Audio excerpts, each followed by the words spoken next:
Vamos lá, vamos seguir aqui então. Uma ótima tarde a todos vocês. Sejam muito bem-vindos, sejam muito bem-vindas. Vamos dar sequência aqui às nossas atividades, à nossa programação deste evento, o Febraban Tech 2022. A nova realidade global e a transformação acelerada. Esse é o tema desse nosso encontro, o tema geral desse nosso encontro. Dando continuidade ao Febraban Tech 2022, a nova realidade global e transformação acelerada, como acabei de dizer, eu preciso informar os senhores, antes de mais nada, que toda a nossa agenda ela está disponível no nosso site, febrabantech.com, e também no QR Code atrás dos crachás. Vocês também têm acesso à programação atualizada. Bem como todos os auditórios disponibilizam TVs, monitores, para que os senhores e as senhoras também possam acompanhar toda a nossa programação através desses monitores. Sempre nas entradas dos nossos 4 auditórios aqui no prédio da Bienal. A Febraban Tech recebe nesta edição 156 expositores e patrocinadores que trazem o que há de mais inovador no nosso mercado. Nós informamos mais uma vez que temos aqui, nesse auditório, o Auditório Febraban, 3 canais de transmissão de áudio. Canal 5, som original, 6 em português e 7 em inglês. Nós pedimos que todos não se esqueçam de devolver ao final do evento ou ao final de cada painel, se preferirem, os fones no local onde eles foram retirados. Nós lembramos ainda que ao final de cada painel vocês podem contribuir para que o nosso próximo encontro seja ainda melhor do que esse. E existem algumas maneiras de fazer isso, de dar esse feedback para nós. O primeiro deles é que ao final de cada painel, ao final de cada palestra, nós vamos disponibilizar aqui no telão o QR Code. E aí, claro, contamos com os senhores para apontar a câmera do celular e avaliar o conteúdo que nós trouxemos aqui nesse encontro, nesse painel ou nessa palestra. E a outra maneira é através de um link SMS que será enviado ao final do dia. E para quem está nos assistindo ao vivo no site do nosso evento, a enquete está disponível na própria plataforma, ao lado do vídeo de transmissão. Muito bem, agora vamos então colocar os algoritmos para trabalhar com o Data Driven na tomada de decisões escaláveis. Portanto, eu chamo agora Rafael Coimbra, que é diretor do Tech Institute e editor executivo de conteúdos digitais da MIT Technology Review Brasil, para fazer então a moderação desse painel. Rafael, é com você. Boa tarde, pessoal, tudo bem? Bom, vamos lá. Vamos começar aqui mais um painel. Falar sobre dados. A gente tem diversas tecnologias relacionadas aos dados. Hoje em dia, nesse segmento financeiro, a jornada do consumidor passa por meios de pagamentos em qualquer lugar, a qualquer hora, da maneira que o consumidor está querendo buscar essa forma de pagamento. E, obviamente, que no meio disso tudo tem dados. Como é que a gente analisa esses dados, como é que a gente trabalha com um volume cada vez maior e complexo de dados. É isso que a gente vai discutir aqui nesse painel, que se chama Colocando Algoritmos para Trabalhar, Data Driven na tomada de decisões escaláveis. Vou chamar aqui meus convidados ao palco, começando pela Marcela Vairo, diretora de dados IA, Apps e Automação na IBM Brasil. Também conosco Eduardo Sasaki, CDO do Santander Brasil. E para fechar aqui o trio, Rodrigo Vasconcelos, diretor de inteligência analítica do Banco do Brasil.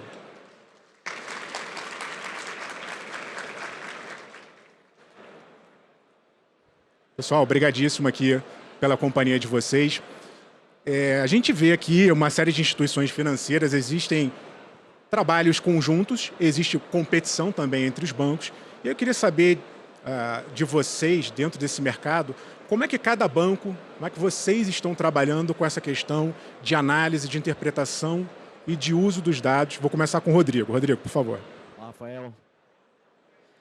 Rafael, Marcela, Sasaki, boa tarde a todos.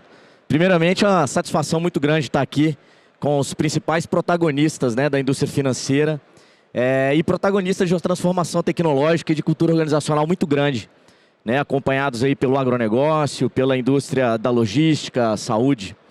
Dividindo um pouco com vocês a nossa jornada, que é complexa, né, temos as nossas facilidades, as nossas dificuldades. Primeiramente, entendemos que os dados, os produtos de dados e os modelos analíticos, eles são parte de ativos estratégicos da nossa organização. né? Então, há muitos anos, há uma década, um pouco mais, investindo muito na evolução do nosso CRM. E mais recente, com a chegada do Big Data, da capacidade, da exponencialização da capacidade de processamento, o banco entendeu como muito relevante reforçar e fortalecer a cultura analítica da empresa.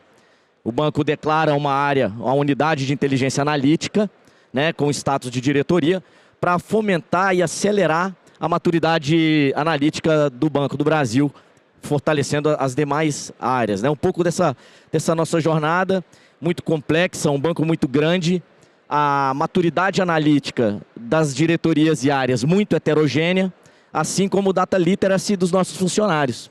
Então é um desafio muito complexo por conta dessa questão heterogênea. E aí, declaramos a unidade, investimos fortemente em infraestrutura, ferramentas de modelagem, ferramentas de governança de dados, né? Formamos um time de especialistas, um centro de excelência para poder contribuir e contamos também com parceiros de mercado no desenvolvimento dos nossos modelos analíticos.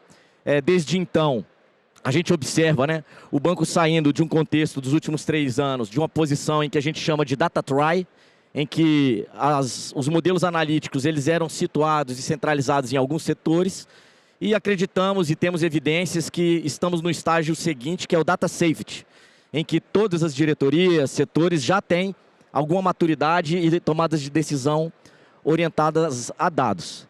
E aí, já avançando para a questão mais pragmática dos modelos mais recentes, a gente traz e divide com vocês o nosso modelo de Next Best Offer, em que a gente processa diariamente 103 milhões de clientes, dados de 103 milhões de clientes, e o output desse processamento são 250 milhões de recomendações de negócios personalizadas todos os dias.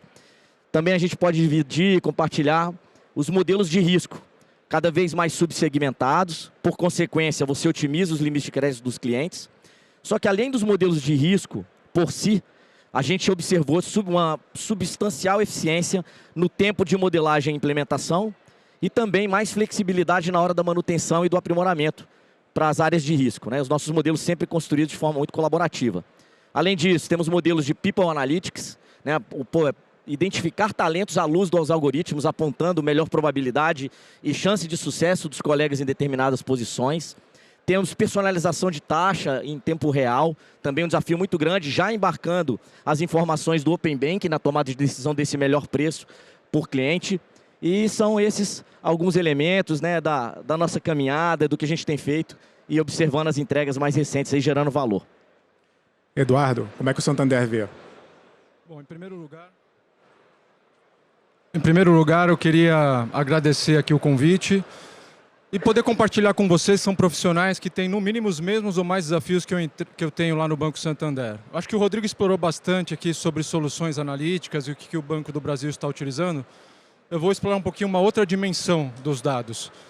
Demorou muito, na minha experiência, para perceber que quando a gente fala de uma empresa data-driven, a gente está falando de uma transformação cultural. Acho que a maioria de nós não viemos ou não trabalhamos numa empresa que nasceu data-driven, né? Isso é a minoria. Nós estamos num processo de empresas que estão querendo se transformar para ser data-driven. E ter essa consciência é fundamental. Então, nós amadurecemos muito nos últimos anos no processo de tomada de decisão baseada em dados. Isso do nível executivo até o nível técnico. Parece simples o que eu estou dizendo, mas não é. No nível executivo, né, só para dar um exemplo, o ser humano tem mais de 188 vieses cognitivos. Um deles é o viés da confirmação. Como é que nós tomamos decisões? A gente procura aquelas informações que confirmam a tese que nós já temos. Não é isso? É assim que funciona a via de regra. Quebrar esse paradigma é o desafio cultural de se transformar numa empresa data-driven. Em nível de investimento que a gente faz, sem dúvida nenhuma, em tecnologia, em criação de capacidades, mas muito investimento em capital humano. Nós precisamos ter cientistas, engenheiros e principalmente profissionais de negócio que entendam sobre o mundo de dados para que possam colaborar na construção de uma solução analítica para os nossos clientes. Assim como muitos de vocês, nós temos vários canais digitais, humanos, e é um desafio enorme fazer que uma solução analítica toque nossos clientes quando tem que passar por multicanalidade entre canais humanos e digitais. É um desafio gigante. Eu já vi modelos perfeitos, eu brinco que são modelos da NASA, terem performance pífias porque a força comercial não adotou ou não finge que usa. E também já vi modelos medíocres do ponto de vista técnico e de exploração de dados e que teve uma performance fantástica porque eu tenho uma força comercial que adotou a solução. Então, quando a gente investe em capital humano, é que quando está desenvolvendo uma solução analítica, a gente consiga colocar nesse desenvolvimento, além do conhecimento do cliente, na exploração dos dados, colocar o modelo operacional do Santander, o modelo comercial do Santander, porque a gente acredita que assim facilita demais a adoção pelos negócios e pela área comercial. Marcela. Bom, em primeiro lugar, boa tarde a todos. Queria dizer que é um grande prazer, uma grande honra estar aqui participando desse debate hoje. Queria agradecer o convite e agradecer a presença principalmente de quem está assistindo a gente, seja ao vivo aqui pelas redes, ou seja aqui presencialmente, os nossos clientes, os nossos parceiros e os meus colegas aqui da IBM. E eu queria comentar um pouco sobre uma pesquisa que a IBM faz anualmente com CEOs, com presidentes de empresas pelo mundo todo. E a gente tem um recorte dessa pesquisa que o IBM Institute of Business Value faz para o mercado financeiro, para os bancos e para as instituições financeiras. E a gente pergunta para os CEOs quais são as prioridades para os próximos 2 ou 3 anos, quais são os principais desafios, as áreas de investimento, né? E 73% deles falou que a preocupação número 1, o desafio número 1 é o engajamento com o cliente. 60% falou que a segunda... 60% falou, e é a segunda, né, o segundo dado que apareceu ali, é a questão da jornada do cliente como um todo, de oferecer, na verdade, de poder oferecer produtos e serviços mais competitivos para esse cliente. Então, primeiro engajamento, depois produtos e serviços de todas as preocupações. Poderia ser segurança, poderia ser reduzir custos, não. É engajar o cliente, é oferecer produtos e serviços inovadores e diferenciados. E o terceiro é ter uma maior proximidade com o cliente, mais próximo do cliente, mais engajado, mais próximo e com melhores serviços e produtos inovadores. E o que está por trás disso? São os dados. Então, se a gente for, voltando à pergunta aqui, eu acho que vocês já deram vários exemplos aí de como os algoritmos e os dados são utilizados nas mais diversas áreas do setor financeiro, seja para scoring, seja para churn, seja para ofertas, next best offering, né? Agora, qual que é o próximo desafio, além dessa parte cultural, que é muito importante também? A gente está sofrendo uma mudança no mercado bancário, no setor financeiro. Por muitos anos, o foco foi em produto. Eu pensava no produto, no melhor produto e pensava em como escoar aquele produto. E aí é uma lógica de one to many, né? É um produto para vários. Agora a gente está entrando numa era de personalização. Eu tenho que ter uma plataforma que deixe o meu cliente cada vez mais engajado na minha plataforma e por mais tempo. Esse cliente tem que fazer uma jornada comigo. E para isso, em vez de eu ter um foco no produto, na oferta, no serviço, eu tenho que ter um foco individualizado naquele cliente.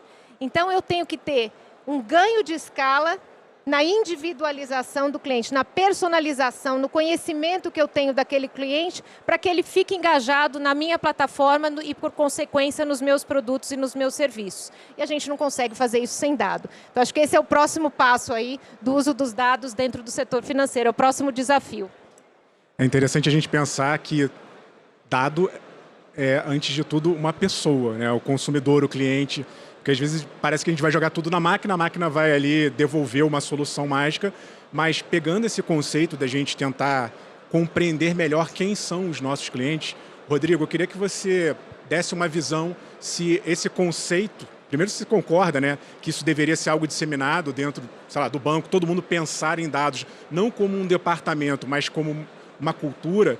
Mas, independentemente disso, que setor ali do banco você acha que tem que estar mais atento, trabalhando diretamente com análise de dados? Bom, Rafael, interessante essa abordagem. Sem sombra de dúvidas, nós acreditamos, e acredito que o Eduardo e a Vanessa comungam comigo, que a competência analítica ela deve permear toda a organização dos seus diferentes níveis. né? Isso a gente não tem dúvida. Com isso, a gente seta a nossa estratégia em 3 direcionadores, né? E que o primeiro é a geração de valor. Compartilhar e disseminar que o produto de dado ele precisa ou gerar receita, ou reduzir despesa e eficiência e melhorar a experiência do nosso cliente. É o primeiro direcionador. O segundo direcionador é a democratização da cultura analítica, do CEO ao colega mais novo do nosso banco. A gente tem ações dessa natureza em que a gente proveu o CEO do Banco do Brasil com o Command Center C-Level, com os principais indicadores de gestão e estratégicos, com predição de receita, predição de despesa e predição de resultado, para que ele possa tomar decisões de forma antecipada e preditiva. Então, quando o presidente toma a decisão olhando para os dados, o banco é um pouco mais data-driven amanhã. De outra ponta, é como eu faço ter uma escala de aprendizado analítico para 90 mil funcionários, para quem quiser. Então, primeiro, capacitação democrática e disponível. E segundo, um ambiente sandbox com dados simulados, para que o colega possa exercitar o aprendizado de uma nova linguagem, de um novo modelo, de um novo dashboard. A gente chamou esse projeto no banco de Lab Light. Foi muito legal ver agências do interior, escriturários acessando e aprendendo uma nova linguagem, Python, e por consequência, a gente acaba fomentando e formando a sucessão dos nossos talentos. E o terceiro direcionador trata da inovação. Como as competências analíticas estão e contribuem para as tecnologias emergentes. 5G, IoT, né, as soluções de agro, blockchain. Então, a gente tem essas três camadas para que possa permear a cultura analítica e acelerar essa competência que, de fato, gera valor, sem sombra de dúvidas. Rafael, eu gostaria de aproveitar que acho que a pergunta é ótima e até para problemas que a gente tem no dia a dia. Vou entregar a idade agora, hein? Eu sou da época que existia um negócio chamado Programa de Qualidade Total. Eu trabalhei na indústria automobilística há muito tempo atrás. E era engraçado porque na época existia uma área responsável pela qualidade. Era como se todo o resto da empresa não fosse responsável pela qualidade. E para nós consumidores é inadmissível comprar um carro que não tenha qualidade. Até a indústria entender que qualidade tinha que ser não uma área, mas um conceito de todos os departamentos, demorou. Para mim, dados é igual. Nós somos hoje responsáveis, cada um de vocês aqui, mais ou menos, por uma área de dados, cujo nosso objetivo é, no futuro, que a nossa área não exista, ou exista de uma forma diferente. Eu sou aqui o CDO do Banco Santander, temos mais de X petabytes de dados. Vocês acham que é humanamente factível que o CDO seja o responsável pela qualidade e o conceito de todos os dados de uma grande empresa? Vocês acham que funciona? O CDO é responsável pela qualidade de todos os dados e pelo conceito desses dados da empresa, e todo o resto da empresa que usa esses dados não tem responsabilidade sobre esse ativo? É uma provocação que eu deixo. A gente tem que fazer essa transformação. Sem dúvida nenhuma, o papel do CDO também vai se transformar ao longo do tempo nessa jornada. Eu vou entrar daqui a pouco em novos produtos, mas eu queria ouvir da Marcela. A gente tem bancos diferentes e aqui tem uma infinidade de outras empresas e, de alguma maneira, o que a gente observa no mundo financeiro é uma complexidade, porque você tem novos atores com novas tecnologias entrando o tempo inteiro. E eu queria saber, Marcela, de você, como é que essas interfaces digitais se encontram, como é que é trabalhar com essa camada de infraestrutura que faça com que todo mundo ou esses dados se comuniquem de forma mais ou menos integradas entre os diversos atores. Então vamos lá, o que vocês estão falando aqui é a verdade, a gente vê também isso em pesquisas, em números. Então hoje, embora se fale muito, embora os dados estejam aí disponíveis nas empresas, embora se fala-se muito em ser data-driven, mais ou menos 60%, e claro que isso varia de empresa para empresa, mas 68% dos dados, em média, não são utilizados, né? Ou são pouco utilizados. E por que isso? Porque mais de 80% dos dados ainda estão em silos dentro das empresas. E aí a gente tende a pensar assim, então o problema é só tecnológico. O problema não é só tecnológico, é cultural. Mas vai além do que vocês falaram também. Não é só cultural no sentido de que eu tenho dado disponível, mas eu não quero utilizar, eu não tenho a cultura de utilizar, eu tomo a decisão de outra forma. Muitas vezes o dado, até por ter valor, né, a gente costuma falar que dado vale igual a petróleo, existe uma certa, dentro da cultura de algumas empresas, existe, esse dado é meu, eu não vou disponibilizar o meu dado para você. Eu estou na produção, né? Vamos falar de outra indústria aqui. Eu estou na produção e não quero passar meu dado para o marketing, eu não quero passar... Então, cada um acaba criando esse silo, tem uma questão tecnológica por trás dele, que cada um foi criando, isso é histórico, né? As áreas foram criando seus próprios silos de dados, foram criando análise em cima deles. Essas áreas estão utilizando, sim, os dados, mas não necessariamente aquele é o dado mais atualizado. Então, tem essa questão cultural, mas tem uma questão, sim, de ferramental, né? A gente tem legado... o dado está espalhado nos mais diversos bancos de dados. A gente fala que o mundo hoje é híbrido e multi-cloud, então tem muita coisa que está na cloud, tem muita coisa que não está e não vai ficar. Tem muito dado que está dentro de casa, tem muito dado que está... E agora com o Open Banking a gente vê isso, está em outras instituições, está nas redes sociais. Como é que eu integro tudo isso? Uma das coisas, além de trabalhar a parte cultural, é trabalhar a parte da arquitetura.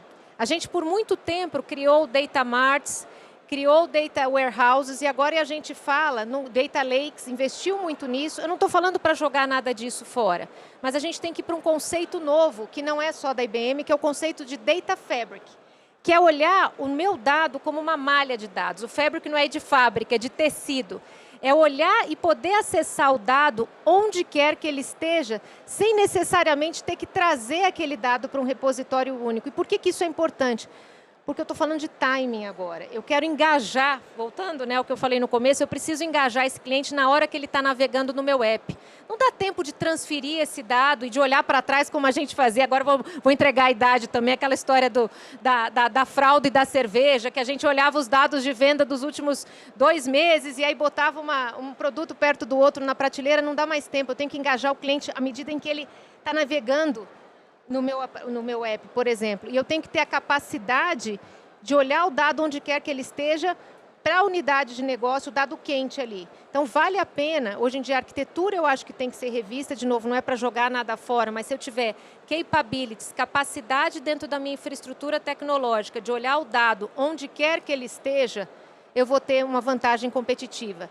Vale a pena também investir em ferramentas que deem agilidade, automação ao cientista de dado. Né? Se eu tiver que trabalhar, por exemplo, com dado mascarado, estou falando de um número de cartão de crédito, se eu tiver uma ferramenta que já me ajude a identificar que aquele é um número de cartão de crédito e automaticamente, né, já mascarar aquele dado, eu estou dando produtividade para o meu cientista de dados. Se eu puder automatizar, inclusive, a criação de modelos, eu também estou dando produtividade. Então, embora muito se tenha investido em ferramentas de A a Z, aí, desde armazenar o dado, até integrar o dado, até a qualidade do dado, eu acho que existem ainda algumas evoluções tecnológicas, além da parte cultural, que as empresas têm que fazer. Seja no acesso ao dado, onde quer que ele esteja, seja na produtividade do cientista de dado, no dia a dia dele, e esse cientista está disperso. E um último ponto só, que é fundamental aqui, é governança em cima disso tudo. Eu tenho que ter regras claras por toda a empresa. Além de fomentar a cultura, né, de ser data-driven, eu tenho que ter governança, eu tenho que ter regras que sejam claras para toda a empresa e, a partir disso, eu deixo as pessoas trabalharem em cima de uma plataforma única de dados. Pelo que vocês me apresentaram aqui, esse panorama ele já é extremamente difícil e a gente está falando do passado / presente. Quando a gente olha para frente, eu imagino que a coisa fique ainda mais complexa. Né? Tanto do ponto de vista da coleta de dados, daqui a pouco a gente vai ter sensor em tudo que é lugar, a gente vai ter metaverso, então isso vai crescer exponencialmente, ou num período de mais curto prazo, já trazendo aqui para o concreto, a gente está passando por uma super revolução. Open Banking, Open Finance. E aí queria ouvir de vocês, mas começo com o Eduardo. Eduardo, como é que esses dados podem gerar não só análises e bons serviços para o que já existe, mas também na criação de novos produtos e serviços?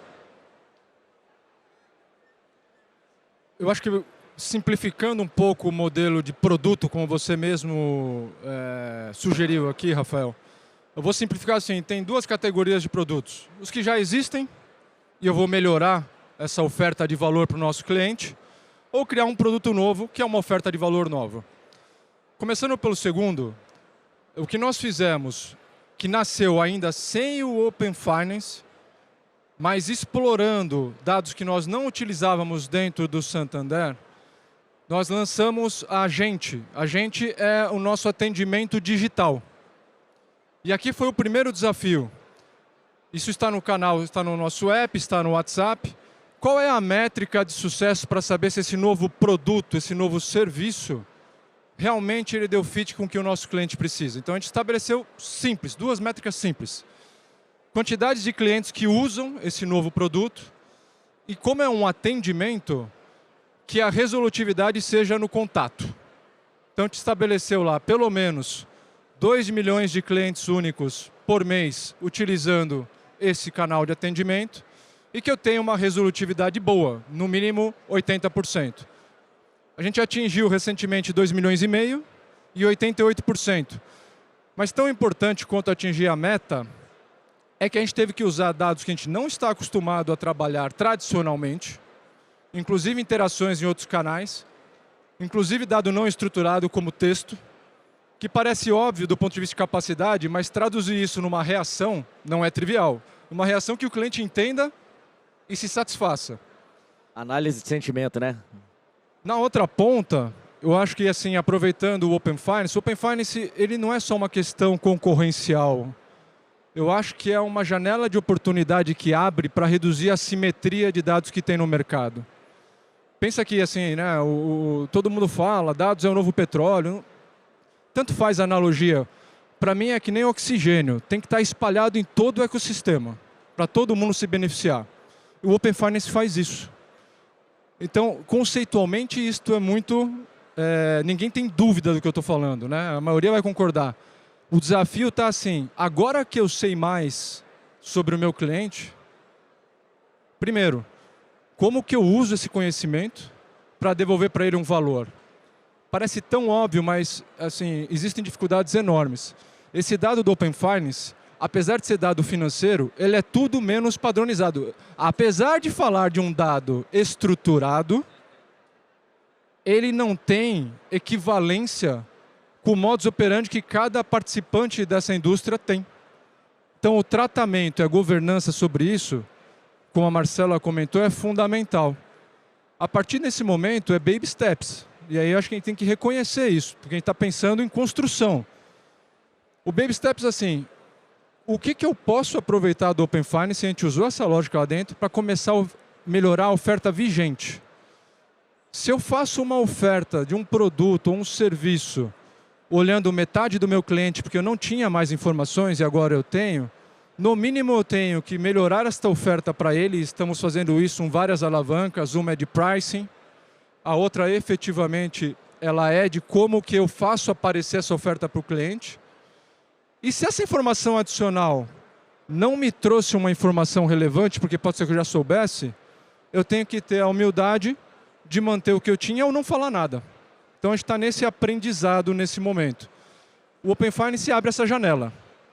Mas como você mesmo disse, é exponencial. A quantidade de sensores que nós temos que hoje e vai surgir daqui para frente é brutal. Mas aí é um outro capítulo que a gente tem que falar como é que governaria uma quantidade de dados tão imensa que está vindo daqui para frente, né?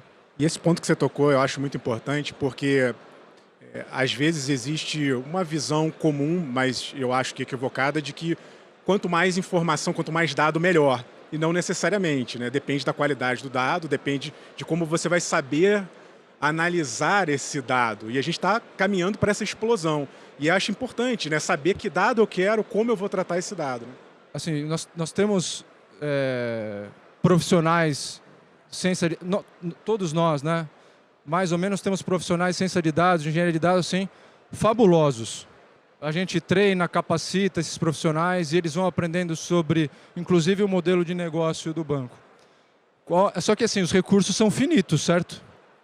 Saber separar o joio do trigo, né? Na prática, saber evitar distração é o que vai determinar se você vai ter sucesso nessa jornada, né? Assertividade no que você escolheu, as alavancas, o tipo de dado que você vai dar mais foco ou não nesse momento depende do que você quer agregar ou não de valor para aquele cliente. essas escolhas são fundamentais para a gente não se perder e descobrir que trabalhou muito, mas na prática não entregou nada, né? Só complementando aqui o Sasaki, dado essa complexidade enorme, uma competência muito importante, falando de cultura, é saber fazer a pergunta de negócio. Qual o problema eu preciso e quero resolver? A partir daí, você entra na construção do uso daquele dado que pode contribuir para a resposta. E não o contrário. A gente tiver a pretensão de que vai organizar 100% dos dados transacionais, open banking, consumo, cadastro, de uma forma única, você vai perder muito tempo, né, e você não tem tempo para isso. Então, partir da pergunta de negócio para desenvolver um modelo analítico me parece um caminho inteligente para aproveitar aquele dado que é relevante para aquilo, né? Só para complementar também, aí agora com toque também de tecnologia, né? O volume de dados vai ser exponencial mesmo. As variáveis cada vez mudam mais. A gente acabou de ver uma palestra que nunca o cenário mudou tanto, né? O cenário externo, inclusive. Então, além dos inputs serem muitos e serem produzidos das mais diversas formas, os cenários têm mudado muito também. Uma forma de eu lidar, além de saber o que eu quero chegar, a pergunta de negócio, além de você ter uma governança, não só, né, sobre a tecnologia, mas sobre o que você quer fazer também, né, sobre esse time, uma forma tecnológica também de lidar com esse volume de dados é colocar AI por trás. É você ter AI, inclusive, para monitorar a assertividade dos modelos, para sugerir novos modelos para o cientista de dado também. Vou dar um outro exemplo aqui, só para explorar um pouco isso, que não tem a ver com o dado propriamente, com o que a gente está falando aqui de gestão de dados e de algoritmos de dados, mas, por exemplo, cybersecurity. É impossível eu controlar isso na unha. Eu ficar olhando ali um cockpit e evitar um cyberattack. Se eu não tiver inteligência artificial por trás, que fique o tempo todo processando uma série de sensores ali, uma série, né, de KPIs ali, que me avise, que me ajude a reagir, né, e a evitar um ataque cibernético, é humanamente impossível, não tem sensor, não tem ferramenta que vai me deixar fazer isso se eu não tiver inteligência artificial também tratando esses dados e ajudando os cientistas de dados e ajudando as diversas áreas de negócio.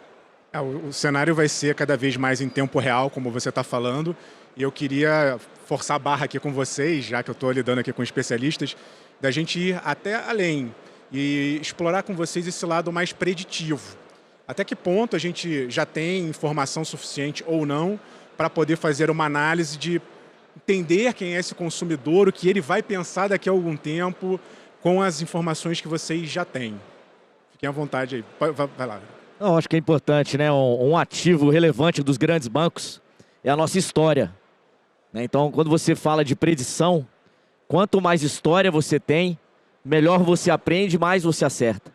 Então, acho que é uma virtude muito grande que nós temos, os grandes bancos, que é a história dos nossos clientes, história dos nossos preços, ciclos econômicos em que você sabe o que acontece quando você está em crise, quando a Selic sobe, quando a inflação sobe, e ao olhar para a história você consegue acertar melhor a sua decisão. Lógico que num mundo incerto, né, e dinâmico, essa capacidade de atualizar os seus modelos e calibrar ele mais rápido é fundamental com o uso de inteligência artificial, tecnologia. Mas é uma virtude, a série histórica da base de dados que temos, e sem dúvida é possível predizer muita coisa quando a gente olha para a dinâmica de mercado, para a economia. Então, eu vejo que é uma força que temos hoje. A sua pergunta é bem difícil de responder, mas eu vejo assim, historicamente a gente sempre soube prever alguns comportamentos do cliente, né? Vamos pensar assim, no nosso setor, no setor financeiro, a gente trabalha com massificação de inteligência na área de risco há décadas. Então a gente prevê a inadimplência e com um bom nível de acuracidade há muito tempo. Só que a forma de fazer isso é uma forma clara, é da estabilidade, né? Se o Eduardo Sasaki é um bom pagador hoje, ele tem que ser um bom pagador amanhã, depois da manhã, certo? Em Basileia, nós temos que dar estabilidade para o nosso balanço. E está tudo certo, é assim mesmo. Agora eu vou no outro extremo. Só vou dar dois exemplos. Deu de riscos, e a gente sabe fazer isso muito bem. Sofre com o cenário econômico, mas também reage a ele. Agora eu vou no outro extremo. Vou no extremo do CRM, por exemplo, no extremo de oferta. É tudo menos estável, comportamento humano. vontade de comprar passa, né? Então eu estou com vontade de comprar um produto hoje, qualquer que seja. Amanhã pode ser que eu não tenha mais. Como é que eu faço algoritmos? Como é que eu modelo esse tipo de instabilidade?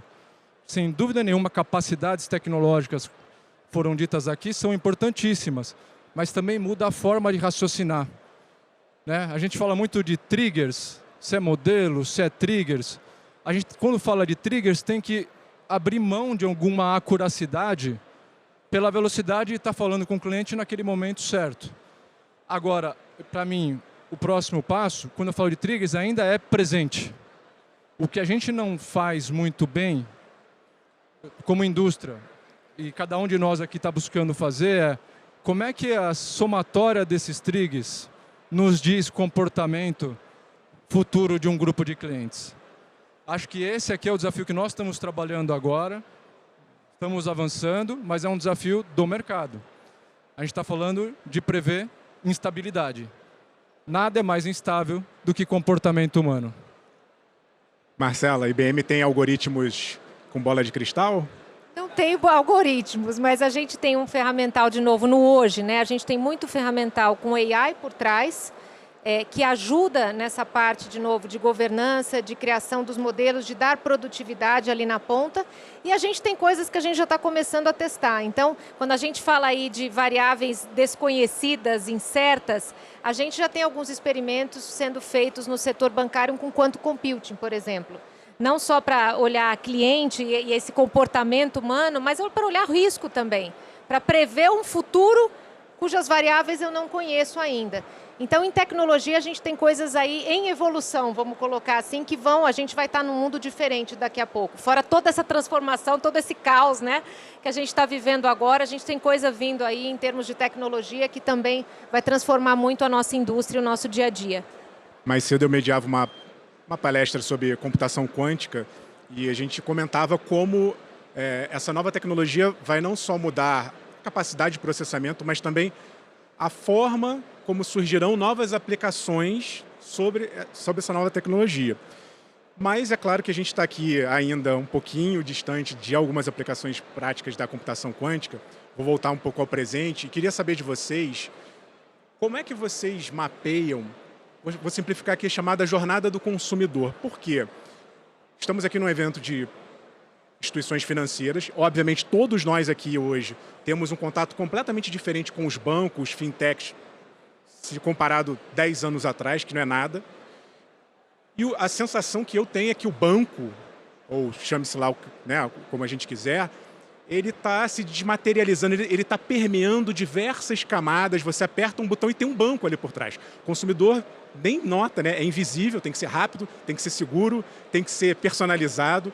Como é que vocês mapeiam aí, os dois do banco, mais especificamente, Marcela, fica à vontade para complementar, essa jornada do consumidor, que antes era mais linear, mais fácil, mais clara, e hoje ela está o tempo inteiro em qualquer lugar do jeito que ele quer. Vai, Rodrigo. Bom, você falando, né, a gente fica procurando ativos e produtos de dados que respondem, né?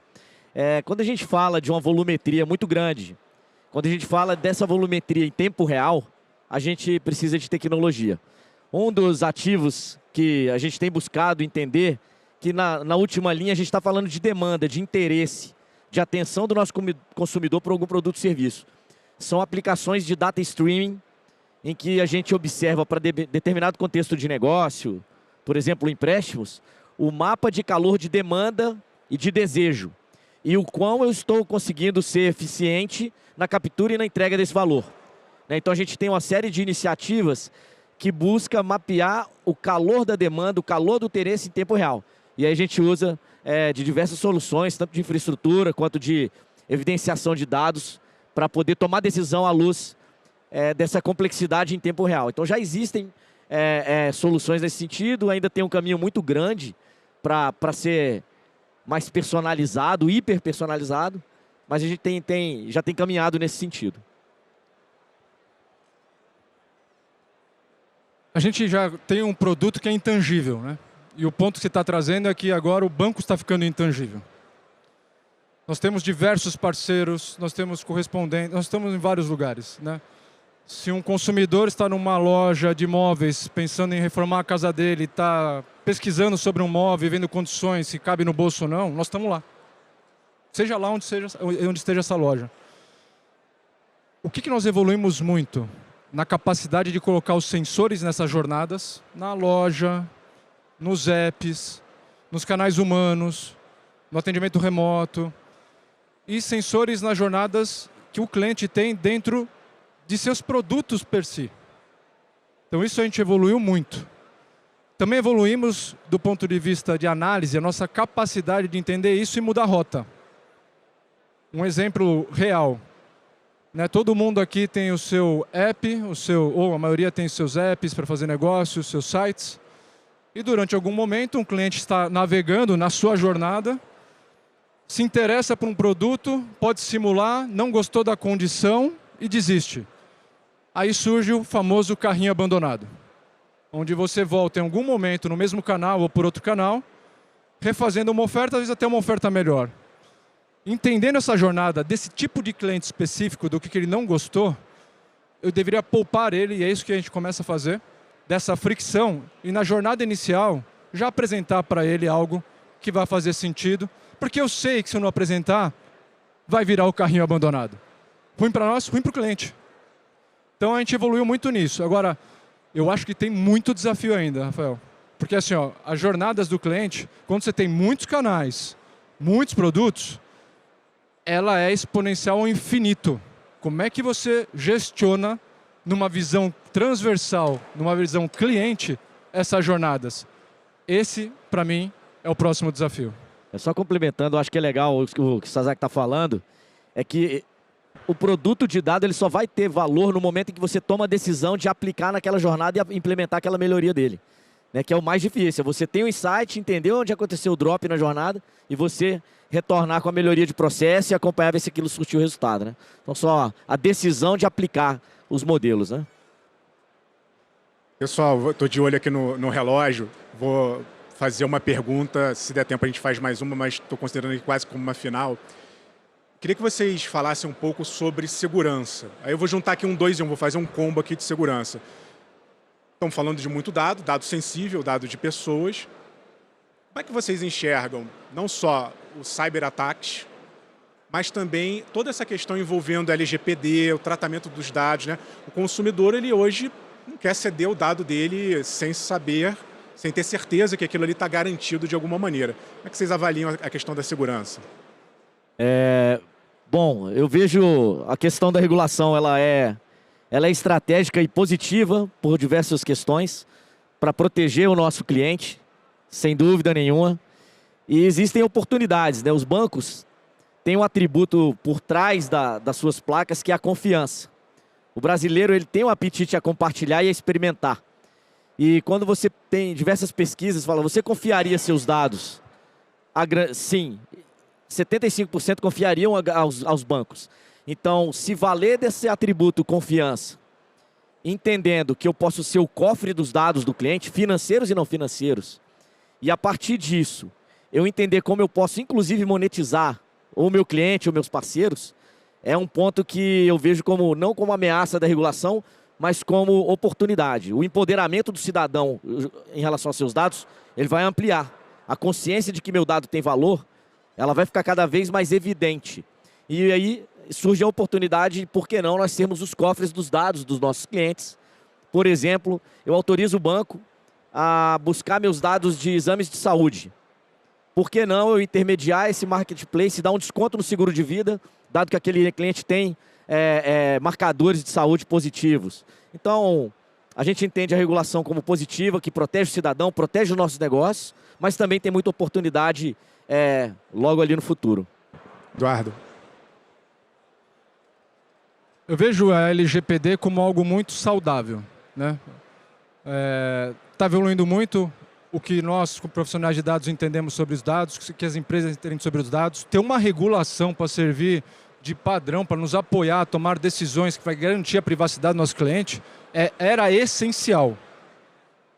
Assim, então, não é fazer menos negócios por causa de uma regulação, é fazer mais negócios de uma forma segura para nós e para o cliente. Então, isso é ponto pacífico. Agora eu vejo o LGPD como uma questão de eficiência, Rafael. Imagina o seguinte, hoje, via de regra, os profissionais que trabalham de dados, eles são aficionados por trabalhar a maior quantidade de dados possível. Ele nem sabe muito bem para que ele vai usar, mas me dá, né? E, ok, esse, inclusive,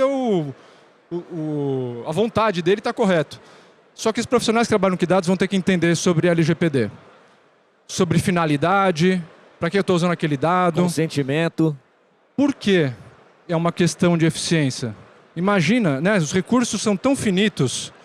Nós vamos lá desenvolver uma solução extremamente importante, analítica, um produto de dados que melhora o negócio, implanto isso e 2 meses depois, seja numa governança de proteção de dados, seja uma governança de ética dos algoritmos, essa governança fala, olha, vocês estão usando dados que para essa finalidade você não poderia usar. Um dado sensível que para essa finalidade você não tem base legal para usar. E aí, eu gastei meses de desenvolvimento, botei no ar, dei o gostinho que é bom e desligo. Quanto investimento jogado fora? Então, os nossos profissionais de dados vão ter que, na essência, by design, quando estiver desenvolvendo uma solução para outro de dados, ter esse viés da proteção de dados, do conhecimento da LGPD. É uma questão de eficiência, no meu modo de ver. Queria só complementar, né? A gente falou aqui da segurança do dado, que é fundamental, do LGPD, do acesso ao dado, do que eu posso acessar, das políticas e das regras que estão regidas por uma lei, o que é muito bom. Mas tem uma questão que não é menor, que é a ética no uso dos dados também. Principalmente quando eu estou criando os algoritmos. Então, acho que esse é um ponto que é importante de se pensar. Desde a cultura da empresa, qual que é a ética da empresa, se os meus modelos refletem os meus valores, se os meus algoritmos estão de acordo com aquilo, passando pelo ferramental, se eu consigo abrir a caixa preta ali, não pode ser uma caixa preta, eu tenho que saber explicar por que eu concedi ou não crédito àquele cliente, por que eu contratei ou promovi determinada pessoa dentro da minha instituição. E tem a ver com a cultura também. Então, são 3 pontos super importantes quando a gente está falando. Eu acho que é segurança, a questão do acesso propriamente dito, mas a questão da ética dentro desses modelos também é algo que a gente não pode deixar perder de vista. Sobraram uns minutinhos, vou puxar uma pergunta coringa aqui, vou pedir para vocês serem rápidos, por favor. Tem muita gente aqui que, de repente, está no setor, numa empresa de pequeno e médio porte, tem startup, está todo mundo de olho no mercado nascente. Se vocês pudessem dar uma dica, se vocês visualizassem um setor assim, olha, eu apostaria nesse segmento, ou a gente do banco ou de uma empresa de tecnologia está precisando resolver essa dor aqui emergencialmente. Qual é a dica que vocês dariam? Não tem como ser diferente, o Banco do Brasil é liderança no agronegócio. Então, entender a cadeia de valor do agronegócio, o fluxo financeiro de consumo dessa cadeia, é uma aposta que pode gerar valor para diversos contextos das empresas pequenas, médias. Então, entender essa cadeia de valor aí do agronegócio, ela é muito, muito rica e promissora. Do ponto de vista de negócio, para mim é qualquer solução atrelada ao segmento atacado. Tem muito valor a capturar, é um segmento que hoje é tailor-made, certo? A relação humana é muito forte, o uso de dados é menos massivo, menos densificado, porque você tem lá um officer para falar com as empresas, onde para mim eu acho que está o próximo oceano azul, é nesse segmento. Eu quero só complementar, tem muita oportunidade, concordo no setor de agro, e a gente vê todos os bancos investindo muito em plataformas para atender o setor agro. Concordo no setor de varejo e eu acho que o próprio segmento de tecnologia.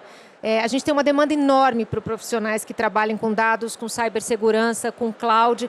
Então, se você como empreendedor está pensando em, eventualmente, ou você dentro de uma empresa, em mudar de carreira, em mudar de área de atuação, saindo um pouco aqui da pergunta do segmento de indústria em si, o segmento de tecnologia tem muita oportunidade também para quem quer trabalhar dentro desse segmento também.